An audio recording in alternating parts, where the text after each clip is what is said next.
Glory to Jesus Christ. Today we're going to be talking about spiritual consumerism and Catholic bookstores. So, we absolutely need to be supporting our local Catholic bookstores. Those bookstores are often run by families that go to our local parishes. A lot of the money that we spend at the Catholic bookstore finds its way back into the church. It's very, very good to be supporting our local businesses, especially our local Catholic bookstores. But we also need to talk about how materialism and spiritual consumerism can cause problems.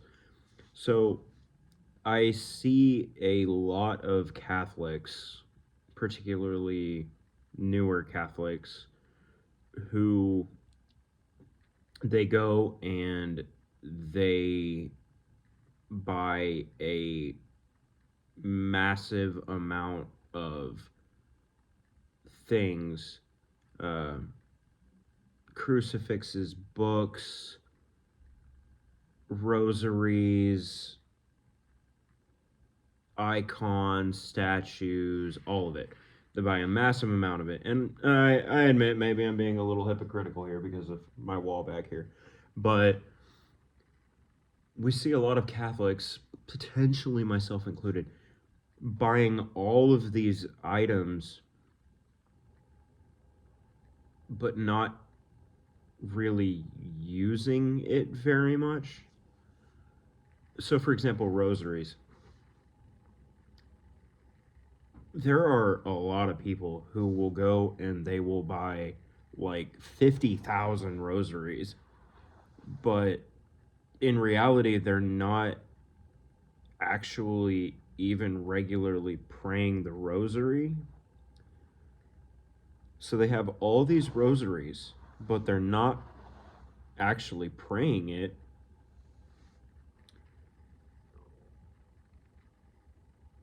It's like if you have one rosary and you are devoutly praying that rosary every single day, that does you more good than having 50 rosaries that you never use.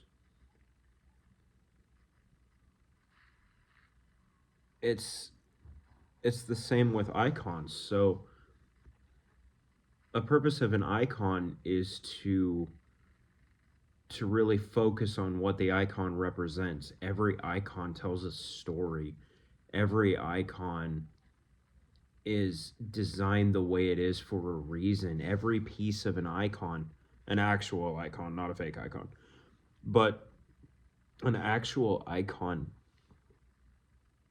you're supposed to meditate on that and what it means and what it represents. But a lot of times, what we see, and we see this in Orthodox Christianity too, not just Catholicism, but when it comes to icons, we see people who just they buy a million icons, but then they never actually look at them again. And I mean, they may glance at them from time to time, and maybe it gives them a little reminder. And I mean, one can argue that can serve the purpose, but I would think that having one or two icons that you really focus on, that you truly appreciate, that you study, you learn the story of why the images are there on that icon, so you really know what it represents. I would think one or two icons where you have a full appreciation of what they are, that does you more good than having 50 icons and you don't really study any of them. So what I'm getting at is I think we kind of need to take it a little slowly. I'm not saying we shouldn't be getting these items. I absolutely think they're beautiful items. They're great. They serve their purpose. It's fantastic. Support your local Catholic shops. Go get these items from them. It's great.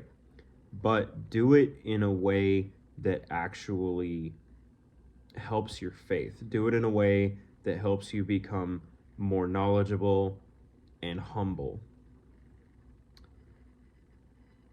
it's the same with books.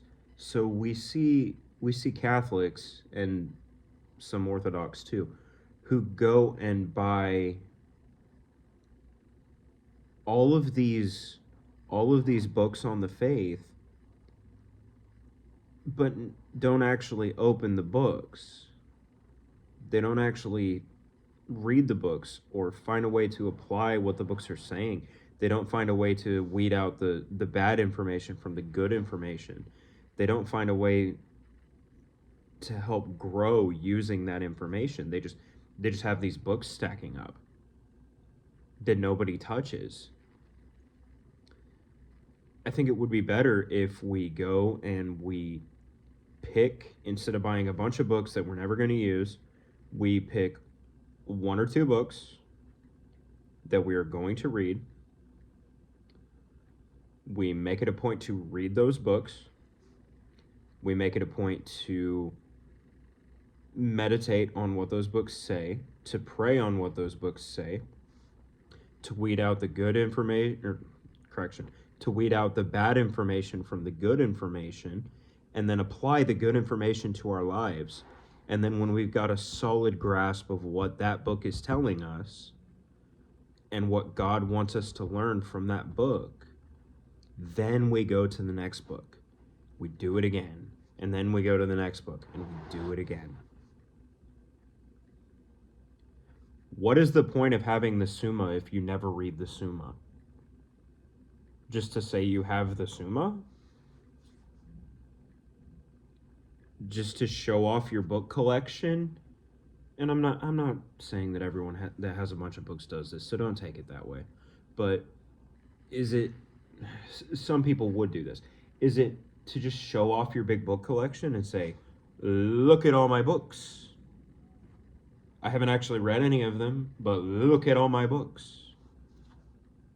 How does that help you spiritually? How does that help you in the faith? How does that help make you more knowledgeable and humble? It doesn't. It doesn't.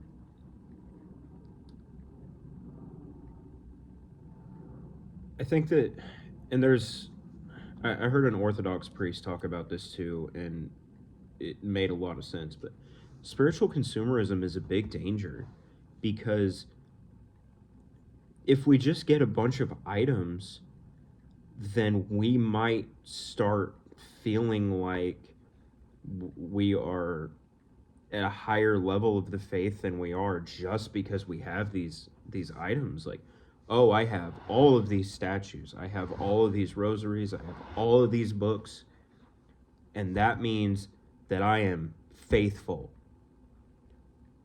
But in reality, that's more leading to pride. Maybe pride isn't the right word, but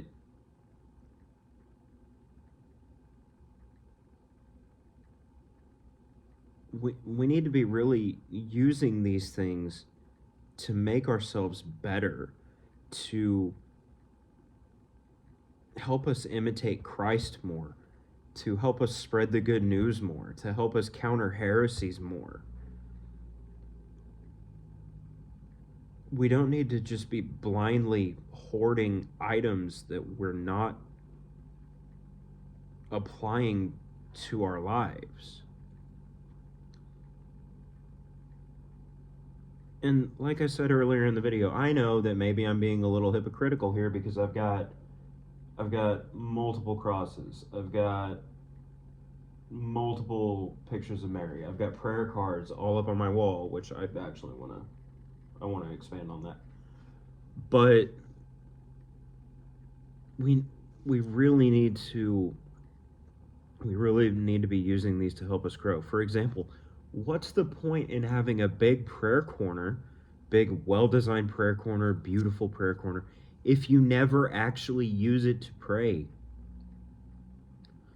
What's the point in having all these books if you never actually read and discern them? What's the point in having a crucifix if you don't focus on what the crucifix means?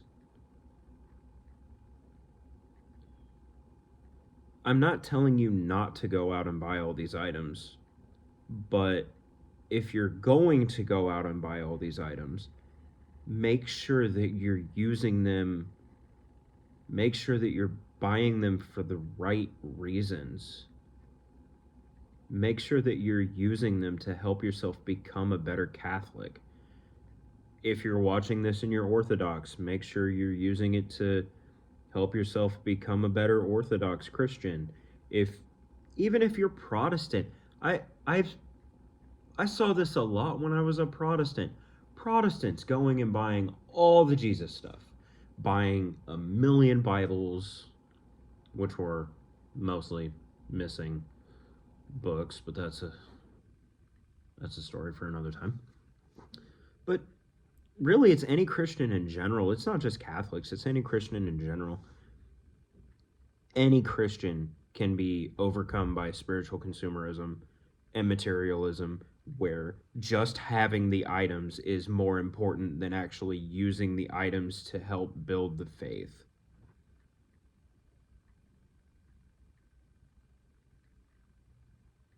So, in summary, support your local Catholic stores. Those Catholic stores are often run by local Catholic families. The money that you spend there often finds its way back into your local community or back into the parish. So make sure you're supporting these businesses. We are seeing more and more local Catholic bookstores that are being shut down because they can't stay in business. I'm not saying don't use the online stores, those can be great too, they really can. But if you have a local Catholic bookstore and you haven't went to visit it yet, go visit it. You can find some true gems there that you may not have ever even ran into if you're just looking online. So, support your local Catholic bookstore, but when you're buying items, be very careful that you're not just blindly buying items that you will never use. There's no point in buying a bunch of tools. These are all tools. They are all tools. Tools to build our faith and our spirituality. There's no point in buying a bunch of tools that you will never use. If you buy a bunch of tools and you just leave them in a room somewhere and you never even look at them or touch them again or even actually find out what the tool is used for in the first place, that doesn't help you. It's a useless item at that point. So make sure that you're not falling into the pitfalls.